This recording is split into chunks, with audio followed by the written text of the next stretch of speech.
ahora viene, tengo en el calendario Mario Pozo, no sé si nos puedes activar tu cámara y tu micrófono. Muchas gracias, profesor Franz. Seguimos en un ratito para mantenernos en el programa. Mario Pozo. ¿Cómo están? Buenas Ahí está. tardes. ¿Cómo están? Muy buenas tardes. ¿Mario Alfredo o Mario Pozo? Mario Alfredo Pozo Cárdenas. Ahí sí. Así es. Profesor, muy buenas tardes. Bienvenido al Congreso de Biocontrol. No sé si por mientras puede compartirnos su presentación. Yo mientras lo presento. Claro que sí. Bueno, Mario Alfredo va a dar una charla relativa a la inducción de los mecanismos de resistencia de los cultivos a través de extractos vegetales. Esto es con Timorex Gold, un caso de éxito. Esta charla está auspiciada por Agroklinge, que es Agroklinge, ahí lo dije bien, es uno de los auspiciadores de este congreso, así que aprovechamos de darle las gracias a nuestros auspiciadores que hacen posible esta instancia. Así que eso, Mario Alfredo, te dejo la palabra para que comente nomás, si no me equivoco, estamos bien en horario, pero son 20 minutos, así que la palabra es toda tuya. Muchísimas gracias. En primer lugar, buenas tardes a todos ustedes, ¿no? Estoy muy contento de poder hablar un poco acerca de este tema muy interesante, ¿no? Que en realidad se habla mucho, pero se demuestra poco, que es uno de los problemas. Eh, para empezar, ¿no? Nosotros tenemos que entender cómo se defienden las plantas frente a las enfermedades, ¿no? Y las plantas tienen varios mecanismos, unos que son mecanismos pasivos, que están dentro de la planta, que constituyen parte de ella, que son barreras físicas como composición y estructura de la cutícula, o sea, mayor grosor, menor grosor, presencia de tricomas que pueden alejar las esporas, ¿no?, de la superficie, cierre de estomas, pared celular, barreras químicas que pueden tener contenido de taninos, terpenos, etcétera, en la superficie de las hojas, que impidan la germinación de hongos o el ataque de bacterias, ¿no? Y esto es uno de los principales, ¿no? Y pueden ver ahí, ¿no? La cutícula gruesa, ceras epicuticulares, estos tricomas, cierre de estomas, como le estaba explicando, que todo esto permite reducir la incidencia de la enfermedad. Hay plantas que tienen incluso mayor cantidad de tricomas o grosores de paredes celulares que permiten protegerse. Entonces, tenemos también, lógicamente, mecanismos activos. Estos mecanismos activos solamente se activan, ¿no?, y valga la redundancia, por el ataque de un patógeno, sea un hongo, sea una bacteria, sea un virus, etcétera, ¿no? Y una de las más conocidas es la resistencia local adquirida, ¿no? Que esto básicamente es por la inducción de fitoalexinas, que es bastante conocido por todos nosotros y utilizamos, ¿no? Aunque ahora último ya los fosfitos, los fosfatos o los fosfonatos ya están dejando de usarse, no por restricción en algunos países. Pero existe también la resistencia sistémica adquirida, ¿no? Esto básicamente son señales que, ahora lo voy a explicar un poquito, que viajan desde el punto de ataque del patógeno hacia el resto de la planta, ¿no? Y básicamente la resistencia sistémica adquirida es la ruta del ácido salicílico, ¿no?, para la formación de proteínas relacionadas a la patogénesis. Y segundo, es la resistencia sistémica inducida, ¿no?, que a veces se confundía, pero son distintas, ¿no? Esta, por ejemplo, la ruta de la sistémica adquirida es, como le dije, activada por los patógenos. La resistencia sistémica inducida es más bien inducida por cepas no patogénicas, o sea, por microorganismos benéficos, que tienen acción sobre algunas enfermedades, sí, es cierto, tienen acción, y también tienen injerencia sobre ataque de insectos, ¿no? Y en estos dos es la ruta del jasmonato y del etileno. Entonces, ¿cómo es esto, no? Cuando hay un ataque de un hongo, una bacteria, un virus, ¿no?, lógicamente atacan parte de la planta y la planta reconoce la enfermedad y comienza a activar ciertas señales, ¿no? Y el ácido salicílico es que se mueve a través del floema hacia el resto de la planta y comienza a activar, incluso en raíces, ¿no? Comienza a activar, ¿no?, las proteínas relacionadas al patógeno. Y es la forma como actúa, por eso es sistémico. O sea, ustedes pueden aplicar foliarmente y tener efectos en la parte radicular y aplicar radicularmente y tener efectos en la parte aérea. Esa es la ventaja de este tipo de productos, ¿no? Que puedan activar este tipo de resistencia. Y también la resistencia sistémica inducida. Esta resistencia sistémica inducida, digamos, cuando hay un ataque de insectos, daño mecánico, microorganismos benéficos, generalmente en la zona radicular, ¿qué es lo que va a suceder, ¿no? Cuando hay un ataque, por ejemplo, o un daño mecánico en la hoja, rápidamente se forma etileno. ¿Para qué? Para tratar de cicatrizar las heridas. Pero a su vez, ¿no? Perciben que esto es un daño que puede ocurrir en el resto de la planta. Les mandan señales.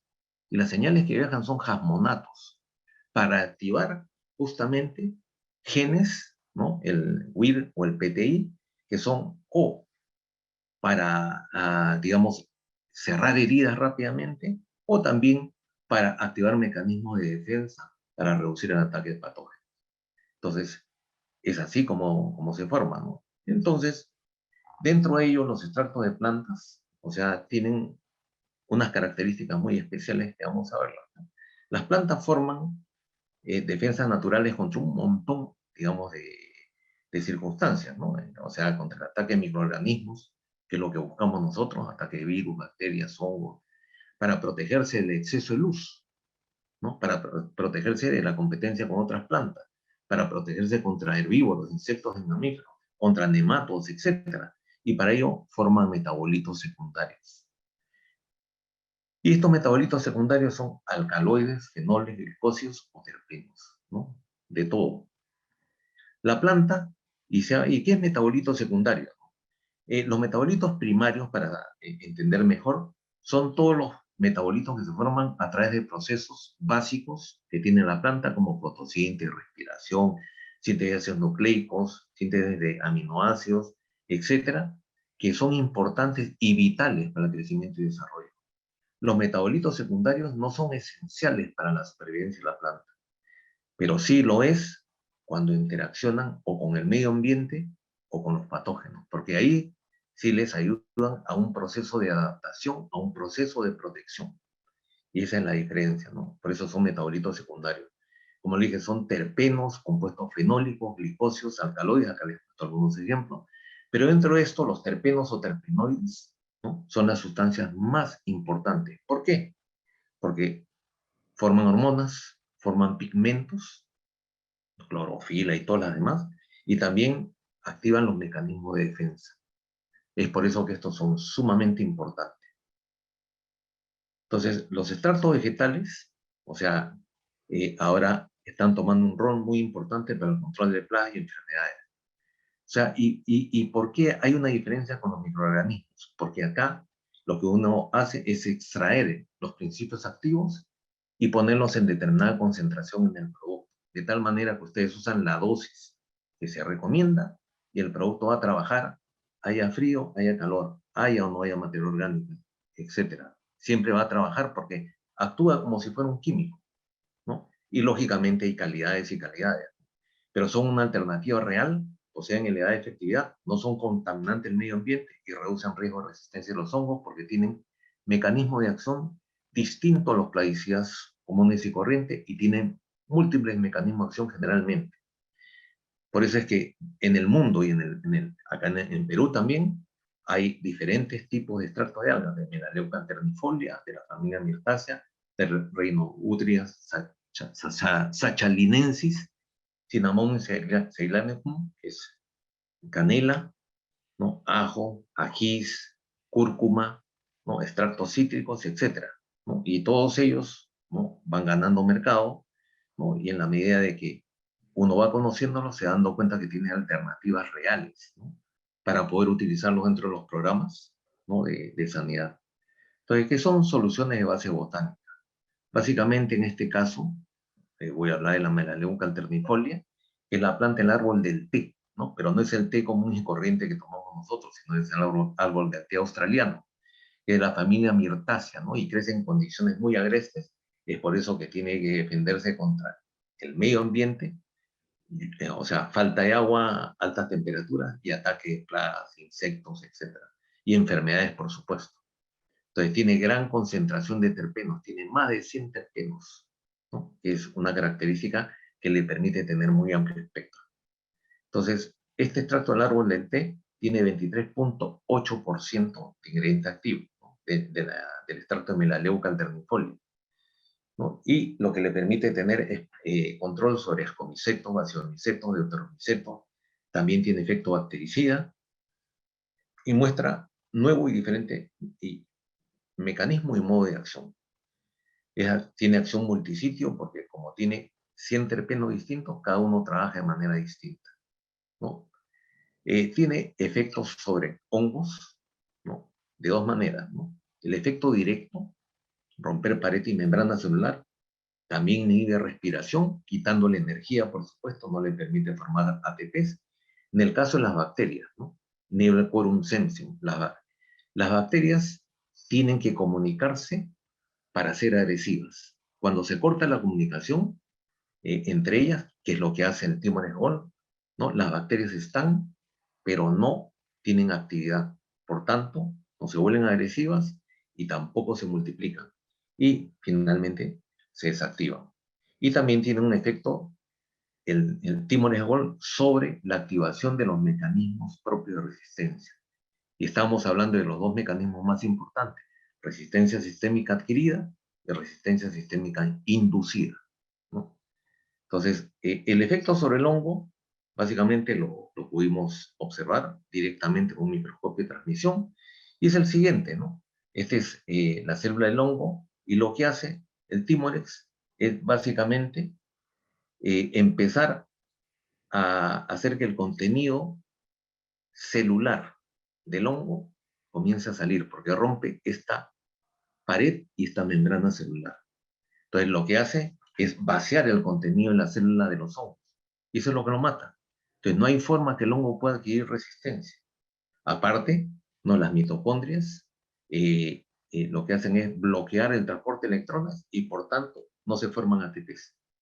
Y acá pueden ver al final, esta es otra fotografía en la cual se puede ver, ¿no? Que hay la estructura del oidium en uva, donde prácticamente las células están vacías, ¿no? Después del efecto, a las 48 horas pueden ver ustedes este efecto, ¿no? Y en otros hongos también. Entonces, este mecanismo de acción, que es la disrupción de la membrana de la pared celular, permitió que la FRAC, ¿no? Le pusiera el código 46, o sea, como mecanismo de acción, disrupción de la membrana celular, o sea, F7, código FRAC 46. Y esto fue hasta febrero de este año, ¿no? ¿No? Y lógicamente nosotros sabíamos que inhibía germinación de esporas, inhibía el crecimiento del tubo germinativo, como tiene un efecto mesostémico y penetra dentro del parénquima municipalizada, también afecta el micelio y el hongo que está dentro, por eso tiene efecto curativo. Y lo más importante, ¿no? Lo que vimos en el caso, por ejemplo, de rollas, si tienen pústulas de roya en arándanos, por ejemplo, y ustedes aplican un producto que tenga melaleuca, porque tenemos dos, el Timoris Gold y el Reg, ¿qué es lo que va a suceder? ¿No? Cuando revienta la pústula, ¿no? Las esporas están muertas. Si ustedes utilizan cualquier producto a base de triazol estrobilurinas sobre una pústula que está cerrada, todavía no ha reventado, ¿no? Van a ver el control de lo que ya haya reventado, o sea, las esporas que están expuestas. Pero cuando revienta la pústula, van a darse cuenta de que están vivas y sigue la propagación de la enfermedad. Y este es uno de los efectos interesantes, ¿no? El efecto antisporulante. Por eso le da efecto preventivo, curativo y antisporulante, ¿no? O sea, evita la germinación de esporas, la penetración de los hongos, controla el micelio dentro del tejido y evita la esporulación, ¿no? Por eso es una excelente herramienta para el manejo de la resistencia, ¿no? Lo que se recomienda, buena cobertura con gotas finas para tener un efecto directo sobre el hongo y mezclar con agua neutra o ligeramente alcalina, entre 7 a 7,5. Entonces, nosotros teníamos que demostrar que efectivamente activar los mecanismos de resistencia de la planta, porque eso es lo que uno tiene que buscar, ¿no? Que haya información. Entonces nos dimos cuenta, porque nosotros trabajamos mucho en banano a nivel mundial, y las aplicaciones que hacíamos para Sigatoka, lógicamente, permitían controlar esta enfermedad, pero a su vez nos dimos cuenta ¿no? Que habían plantas atacadas con Fusarium, ¿no? Incluso con Fusarium raza 4. ¿No? Entonces, cuando comenzamos a observar los hijos de las plantas madres atacadas, nos dimos cuenta que los hijos están totalmente sanos. Y campaña tras campaña había menos ataques, incluso de Fusarium. Nos preguntamos cómo una aplicación foliar puede tener un efecto sobre un hongo, ¿no? Vascular y que entra por el sistema radicular, ¿no? Entonces comenzamos a hacer los estudios, hemos hecho muchos estudios con la Universidad de Wageningen y también con la Universidad de Sao Paulo en Brasil. Y acá lo que quisimos fue identificar qué genes se activaban, ¿no? Si eran los de resistencia sistémica adquirida, o sea, la ruta del ácido salicílico, o de la resistencia sistémica inducida, la ruta del jasmonato y del etileno, porque serán nuestras dudas, ¿no? O sea, si era cierto que se activaban. Entonces teníamos, lo que hicimos fue, ¿no? Tomar raíces de plantas sanas sin aplicación de Timones Gold, raíces de plantas sanas con aplicación de Timones Gold, luego raíces de plantas enfermas sin aplicación de Timones Gold y raíces de plantas enfermas con aplicación de Timones Gold. Entonces lo que hicimos fue extraerles a estas muestras el ADN, cuantificamos, ¿no? Digamos, la réplica de ADN, o sea, la copia en DNA, ¿no? Luego, con un termociclador, o sea, hicimos la reacción, ¿no? De la cadena de polimerasas para hacer el análisis genético, finalmente, y ver qué genes se están activando. Entonces, vimos lo siguiente, ¿no? Que, por ejemplo, en una planta sana, ¿no? Este NPR1 es un gen que activa la resistencia sistémica adquirida, o sea, la ruta del salicílico. En la planta sana, sin Timones Gold, el valor era de 1, porque la expresión máxima es de 0 a 5. En la planta sana que tenía Timones Gold, a pesar de no haber ataque del patógeno, teníamos 1.7, o sea, mayor que el control. Entonces dijimos, o sea, la planta se prepara para el ataque aún sin ataque de enfermedad. En una planta enferma, sin Timones Gold, inmediatamente se dispara, y se disparó a 3, ¿no? Y nos dimos cuenta que también en la planta enferma con Timones Gold se disparaba en 3. Entonces, ¿qué pasaba? Acá no aumentaba el efecto del gen cuando la planta era atacada, pero sí aumentaba cuando la planta estaba sana. Entonces, estudiamos el gen PR1, ¿no? Y este sí, definitivamente, veíamos que en el control tenía un valor de 1. La planta sana, ¿no? Con Timones Gold también se activaba igual que esta, ¿no? A este nivel. Y la planta enferma sin Timones Gold tenía un valor un poco, este es 2 y este tenía 2.2. Pero ¿qué pasaba con la planta enferma cuando se le aplicaba Timones Gold? Llegaba al valor máximo de 4. Este valor 5 no existe, sino que por la tabla sale, pero el valor máximo de 4. Quería decir que el Timones Gold, así la planta esté sana, ¿no? Activa el mecanismo de resistencia al doble, ¿no? Y el PR1, ¿no? Actúa sobre las membranas celulares del hongo, de los hongos. Y cuando la planta está enferma, pasa de 2.2 hasta 4. O sea, activa y potencia los mecanismos de resistencia, ¿no?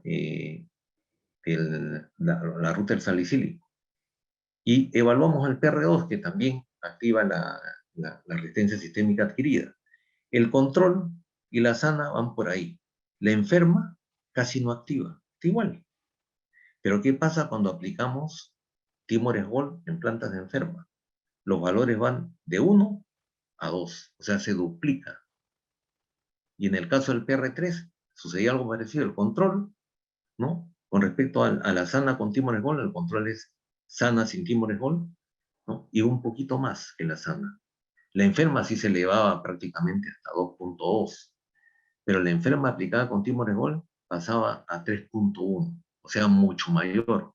¿Eso qué quiere decir? Estos mecanismos, PR1, PR2 y PR3, que son los que controlan enfermedades y dan la ruta del salicílico, efectivamente tenían ese efecto, ¿no? Este es el otro gen, ¿no? En este gen, sí, el control tiene valor de 1, la sana con Timones Gold tiene un poquito más, la enferma con Timones Gold tiene un poquito más, tiene 1.8, y la enferma con Timoregol si no se activa aquí. Y en el caso, digamos, del MIC2, que este sí activa resistencia sistémica inducida, y el ACC también, este activa jasmonatos, ¿no? Entonces, el control tiene un valor de 1. La sana con Timoregol tiene 1.7, y la enferma sin Timoregol tiene un valor de 1.8. Y la enferma con Timoregol sí tiene un valor de 1.4 o 1.3, o sea, menor, ¿no? Pero esto justamente es básicamente eh, la ruta del casmonato, ¿no? Básicamente para ataque insectos, a veces nemato, ¿no? Y en el caso del ACC, ¿no? Fíjense, el control tiene valor de 1, la sana con Timoregol tiene un poquito, 0.9, ¿no? La enferma, ¿no? Sin Timoregol sube a valores de 2.7, ¿no? El ACC es el precursor, ¿no? Del etileno. O sea, la planta se está estresando en exceso. O sea, puede producir etileno para tratar de secar la hoja atacada, pero no puede ser un exceso, porque si no, debilita la planta. Y la planta enferma con Timoregol tiene valores de 1.5, ¿no? Entonces, ¿eso qué nos hizo demostrar? Que Timoregol lo que hace es activar altamente los mecanismos de resistencia sistémico adquirido, ¿no? Y es por eso que controla enfermedades. Para verificarlo, de todas maneras hicimos aplicaciones, ¿no? de Timoregol, ¿no? 5, 10 y 15 días antes de inocularlos. Luego, 30 días después de la inoculación de Fusarium, las raíces fueron separadas de las hojas y se analizó la actividad enzimática de las proteínas, ¿no? Y obtuvimos esto, ¿no? Que, por ejemplo, la actividad, ¿no? enzimática de no tratado inoculado era 1.5, ¿no? A los 5 días de la inoculación, pero tratados con Timorex, teníamos valores de más de 3. A los 10 días teníamos 4.5. A los 15 días teníamos prácticamente 5.5. Igual con la glucanasa. Con los fenoles libres también había una subida y una pequeña bajada. Igual con los fenoles conjugados. ¿Esto qué indicaba? Que los mecanismos de resistencia, o sea, los mecanismos enzimáticos que atacan justamente los hongos y en algunos casos las bacterias, se activaban, ¿no? No solamente los genes, sino los genes ya comenzaban a promover los hongos que permitían, las enzimas que permitían controlar hongos, básicamente, y bacterias. Es por eso que todo esto lo presentamos a la FRAC, ¿no? Todos estos estudios han sido presentados y han sido validados por la FRAC, y la FRAC ha reclasificado a partir de marzo del 2021 el timoregol como un biológico con múltiples mecanismos de acción. No solamente rompe pared y membrana celular, sino también induce los mecanismos de resistencia propios de la planta. O sea, no necesita que la planta esté enferma. Ustedes pueden activarlo con aplicaciones de timoregol. O sea, ese es el efecto preventivo. Y si está enferma, van a activar aún más los mecanismos. Entonces vamos a tener un doble efecto, el efecto directo del producto, o sea, de los terpenos sobre el hongo, y vamos a tener la activación de los mecanismos de defensa, y es lo que suma. Esa es la razón por la cual, ¿no? Justamente la FRAC lo ha clasificado como código FRAC BM01, que es lógicamente un logro importante para la empresa. Este es un producto de origen israelita, es tecnología israelita, ¿no? Y esto nos ha permitido incluso hacer ensayos, y esto les muestro, ¿no? Un ensayo en la Pseudiplodia en Palto, usando timoregol. Utilizamos la asesoría del doctor Jorge Yontop, que es profesor y asesor de la Universidad, asesor de agroindustria y profesor de la Universidad Nacional Pedro Ruiz Gallo, ¿no? Usamos nuestra melaleuca, ¿no? Timoregol a 2 litros, timoregol vía foliar, vía foliar y vía sistema, 2 litros y 2 litros, ¿no? Y el manejo del fondo fue sulfato de cobre pentihidratado, 2 aplicaciones, 2 litros y medio, ¿no? Y al final, 2 aplicaciones, ¿no? 4 litros, 4 litros, 4 litros y 5 litros, ¿no? De producto. Primera aplicación, 9 de julio. Segunda aplicación, 21 de noviembre. El gasto de agua fue 1.300 litros por hectárea, pH 7.5, carbonatos altos, pero no interesaba. Esta es la densidad de plantas, se usaron 40 plantas lineales, ¿no? Y se tomaron 3 plantas por tratamiento. Los resultados son los siguientes, ¿no? Los celestes son ramas muertas, ¿no? Los naranjas son cancros activos, aparentemente activos, y los plomos son cancros secos. Si vemos las ramas muertas, bueno, hay menos ramas muertas acá, y estas son parecidas, la foliar sistema y sulfato de cobre. Si vemos cancros activos, ¿no? El foliar más sistema es el que tiene menos, luego luego los otros dos tratamientos. Y cancros aparentemente controlados, realmente este es el mejor, vía sistema, luego sigue este y este. Entonces, hasta este momento no veíamos mayor diferencia. Entonces el doctor Jorge Yontop nos dijo, miren, acá hay una característica bien interesante, ¿no? Los cancros se secan y se caen, y el tejido acá está seco, nos decía, ¿no? Acá el cancro permanece, ¿no? Porque el cancro es una excrescencia de la planta como mecanismo de resistencia, no es el hongo. Dice, debajo del tejido debe estar el hongo. Muestremos a ver qué pasa. Y se muestreó. Y se llevó al laboratorio, ¿no? Acá pueden ver el efecto del timoregol foliar, del timoregol vía sistema, ¿no? Este timoregol foliar más sistema, o sea, una aplicación al suelo y una foliar, y este con sulfato de cobre pentihidratado. Esta diferencia de color se debe al efecto fitotónico, o sea, tiene un efecto de reverdecimiento, comparado al cobre que tiene un efecto de envejecimiento. Eso se notó también, está el doctor sacando muestra, y acá podemos observar, ¿no? Lo siguiente. Tenemos los cancros, o sea, el tejido bajo el cancro, del tratamiento foliar, ¿no? Acá pueden ustedes observar, ¿no? El tejido. Ay, ay, ay. Un segundito. Esto debería estar más pequeño. Un segundito, porque no van a ver el tejido. Disculpen. Ay, caramba.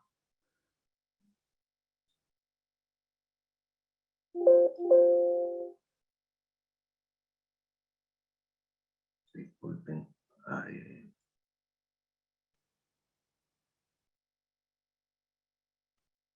disculpen, señores, había un pequeño error.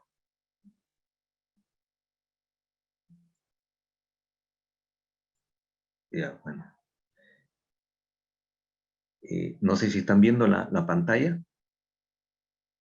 Sí, se ve Bueno, perfectamente. sí, disculpen. No, lo que pasa es que acá no aparece, pero no apareció, digamos, hicieron el cultivo, ¿no? Y acá, como pueden observar, no hay, digamos, presencia del hongo Lasiodiplodia. Pusieron este tejido también en cámara húmeda y tampoco hubo formación de picnidias, que son típicas de la Lasiodiplodia. Luego también llevaron, o sea, los tratamientos con timoregol vía sistema. Nuevamente los cángaros fueron cultivados, ¿no? Y tampoco salió la Lasiodiplodia. Hubo un poco de fusarium, que es un contaminante del tejido, ¿no? Del tejido muerto. Y luego pusieron el tejido, ¿no? Debajo del cancro en cámara húmeda y tampoco formó picnides. Luego llevaron también tejido que estaba debajo del cancro, el tratamiento vía foliar más sistema. También lo pusieron en PDA y tampoco salió el ácido diploide, solamente algunos restos de fusarium. El tejido puesto del cancro, puesto en cámara húmeda, tampoco desarrolló picnides. Y finalmente se llevó los tejidos, ¿no? De los tratamientos testigo que tenía sulfato de cobre pentihidratado, se sembró y se vio claramente la formación de picnides, ¿no? Acá pueden observar. Y este tejido puesto en cámara húmeda desarrolló justamente las picnidias acá, ¿sí? Y esto es lo que lógicamente nos puede dar a nosotros eh, el resultado de que el hongo aparentemente estaba controlado, pero estaba vivo, simplemente estaba dentro del tejido. Y es por eso que se pudo observar, ¿no? ¿no? Que están básicamente desarrollando en el tejido, y al momento, o sea, de cultivarlo en PDA, ¿no? Se observan claramente las conidias, ¿no? Están las conidias, ¿no? Y las estructuras en el tejido del cancro, las picnidias, ¿no? Entonces, lógicamente, el hongo seguía vivo. Entonces, la conclusión que tuvo es que la aplicación de Timoner Gold, no importa cómo sea, foliar, sistema o en mezcla, fue eficaz para el control de la lactodiplobia. Y que increíblemente el cancro del testículo del fondo tratado con sulfato de cobre pentihidratado salió positivo a la lactodiplobia, ¿no? Esto es creció en el medio de cultivo papa extosa agar y se desarrollaron picnidia del hongo en los cancros en cámara húmeda. Entonces, esto, lógicamente, fue una labor concluyente para nosotros. No hemos hecho más tratamientos y todo con resultados súper buenos, ¿no? La ventaja de este producto es que tiene certificaciones orgánicas, ¿no? Acá en Perú trabajamos con CERES, pero tenemos a nivel mundial todas. Tenemos certificados libres de amonio cuaternario, metales pesados, fosfonatos, acetil, etcétera. Pertenecemos a Global Gap desde el 2016. Hemos sido premiados a nivel mundial como el mejor biofungicida del mundo o el más reconocido por toda la agroindustria, ¿no? Eso lo logramos en 2017, ¿no? Y lo único que pedimos cuando se hacen aplicaciones son dos cosas importantes: que hay una buena cobertura con gotas finas, y el pH del agua, si fuera 7,5, mucho mejor. ¿Por qué? Porque esto va a permitir, digamos, que los terpenos trabajen de manera más eficiente. Cuando se acidifica el agua, se baja la efectividad del producto. Y las gotas finas permiten cobertura y poder llegar a todos los puntos entre la planta, sea un racimo en uva, sea en palto, sea en todo. Tenemos una etiqueta muy robusta y seguimos ampliando. Año a año, ¿no? Encontramos más usos del timorigol en diferentes cultivos, incluso en post cosecha. Y la ventaja es que no deja ningún nivel de residuos, ¿no? Y en programas, digamos, aplicaciones, puede servir como una herramienta antirresistencia, porque no tiene ninguna resistencia conocida, ¿no? Llevamos años aplicándolo y no tenemos absolutamente ningún problema. Entonces yo los invito a los que todavía no usan, porque ya la mayor parte usan, ¿no? A integrarlo dentro de los programas, ¿no? Antirresistencia, en especial los que aplican oidium, para oidium en uva, por ejemplo, ¿no? Y lógicamente ya los registros para la pseudoplodia están en camino, ¿no? Y lo estamos haciendo también registrando para Pestalozzi y la pseudoplodia en el caso de arándanos, ¿no? Y, y si tienen alguna pregunta, ¿no? Les agradezco mucho la atención. Con todo gusto estoy disponible. Mario Alfredo, sí, muchísimas gracias por la presentación, nos quedó súper claro. La única pregunta que es que me quedó, porque me quedó súper clara la presentación, pero me quedó una duda respecto a las especies. Tú mostrabas que hicieron ensayos con banano y con palta. ¿En qué otras especies podría ser utilizado con efectividad el producto? En post cosecha, ¿Mm? sí, o sea, se puede usar en banano, en palto, en mango, en arándanos, ya se han hecho algunas pruebas en arándanos. El problema con los arándanos, y eso sí, yo le digo, mi producto se usa para botritis en arándanos. La botritis, y ahí el doctor Andrés Franz puede corroborar, o sea, tiene que hacerse las aplicaciones desde preflor, ¿no? Porque una vez que ingrese el hongo, ya es difícil controlarlo por dentro. Entonces, todas estas infecciones que entran dentro de la fruta se manifiestan después cuando uno está enviando la fruta afuera. Entonces, lo que uno tiene que hacer es prevenir eso. Ahora, hay manejos adicionales que se pueden hacer, ¿no? El calcio, por ejemplo, también es sumamente importante para reducir, digamos, la incidencia de botritis, ¿no? Hay trabajos en los cuales incrementos de calcio, ¿no? Desde flor, ¿no? Permiten resistencia también al ataque de enfermedades en fruta, ¿no? Igual, ustedes aplican Timoresgol desde preflor y van a ver que la reducción de enfermedades va a ser increíble. Cuanto menos inóculo tengan en el campo, ustedes van a tener menos presión de enfermedades. Y eso es una de las cosas que se tiene que trabajar. Las enfermedades como la nutrición deben ser preventivas. Plagas es monitoreo, ¿no? Y ese es digamos, algo que lo tienen que tener en la cabeza, no controlar las enfermedades cuando están apareciendo. Cuando ya aparecen, con toda seguridad, casi todo el campo ya está infectado y está por esporular. Entonces, es por eso que la prevención es sumamente importante. Perfecto. Mario Alfredo, le agradecemos mucho su presentación, súper clara. Muchas gracias por responder nuestra pregunta, mi duda en particular. Así que eso, le agradecemos mucho por su tiempo.